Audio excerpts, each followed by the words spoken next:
நிகிதா என்பவர் யாரு, அவருடைய பின்புலம் என்ன, அவர் எந்த கட்சியை சார்ந்தவர், இதையெல்லாம் ஏற்கனவே இந்த ஆய்வு பண்ணி இந்த புகாரை எடுத்திருக்கணும். இப்போ பார்த்தீங்கன்னா முருகன் மாநாட்டையே நிகிதா தான் முன்னின்று நடத்தினாங்கன்ற ஒரு செய்தி வந்துட்டுருக்கு, புகைப்படங்களும் இப்போ வந்துட்டுருக்கு. அப்போ நிகிதாவுக்கு பாஜக RSS உடைய பின்னணி இருக்கா? எதற்காக அந்த கோவிலுக்கு ஆலயத்திற்கு சென்றார்கள்?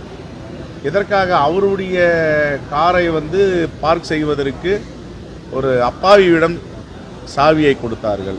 கொடுத்துவிட்டு என்னுடைய நகையை காணும் என்று எதற்காக புகார் செய்தார்கள்? இதெல்லாம் நிறைய கேள்விகள் இருக்கு. ஆனா செல்வ பெருந்தகை அவர்களை பொறுத்தவரை நான் இந்த பிரச்சனையை ஆரம்பிக்கல. செல்வ பெருந்தகை அவர்கள் 2 நாட்களுக்கு முன்பு பத்திரிகை நண்பர்களை பார்த்து பிஜேபியில ரவுடி சேர்றாங்க. அப்ப செல்வ பெருந்தகை அவர்களுடைய வரலாறை சொல்ல வேண்டிய கட்டாயம் எனக்கு இருக்கு. இந்தியால காங்கிரஸ் கட்சியை பாருங்க, 1885 ஆரம்பிச்ச கட்சி. எங்கேயாச்சும் ஒரு இடத்துல குண்டாஸ் ஆக்ட்ல கைது செய்யப்பட்டு சிறையிலிருந்து வெளியே வந்த ஒருவர் காங்கிரஸ் கட்சியினுடைய மாநில தலைவராக இருக்கிறாருன்னு இந்தியா முழுவதும் பாருங்க, தமிழ்நாட்டில் மட்டும்தான். ஆடிட்டர் பாண்டியனுடைய கொலை வழக்கு எல்லோருக்குமே தெரியும். அங்க செல்வ பெருந்தகை அவர்களை கைது செய்ய போகும்பொழுது குதிச்சு காலை உடைச்சுக்கிட்டது எல்லாத்துக்கும் தெரியும்.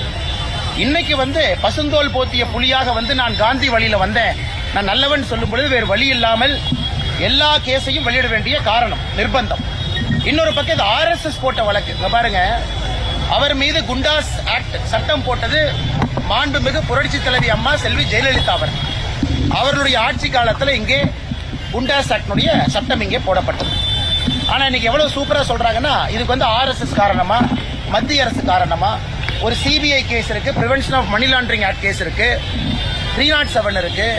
இதை போன்ற பல வழக்குகள் குண்டா சட்டத்தில் உள்ள போனவங்க. நான் சொல்வது நேர்மையா பேசுறேன்.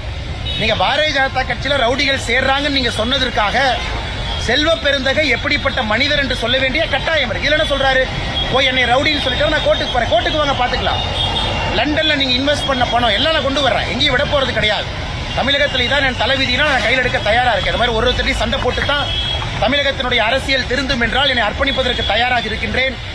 ஆனால் செல்வ பெருந்தகை அவர்கள் கோர்ட்டுக்கு போகும்பொழுது இன்னும் பல விஷயம்.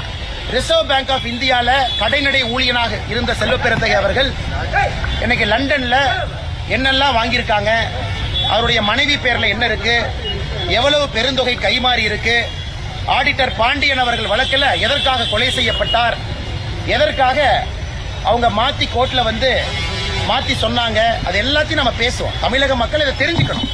ஒரு மாநில கட்சி காங்கிரஸ் கட்சி, மாநில தலைவர், தேசிய கட்சியினுடைய மாநில தலைவர் காங்கிரஸ் கட்சி, அதனுடைய தலைவர் எப்படி இருக்காங்க தமிழக மக்களுக்கு தெரியணும். மாநில கட்சிகளுடைய தலைவர்கள் எப்படி இருக்காங்க மக்களுக்கு தெரியணும். அதுக்கு பொறுத்து தான் மக்கள் ஓட்டு போடணும். அதனால் என் மீது என்ன சொன்னாலும் சரி, இது போன்ற எத்தனை வழக்குகள் வந்தாலும் சரி, நான் தெளிவாக இருக்கின்றேன்.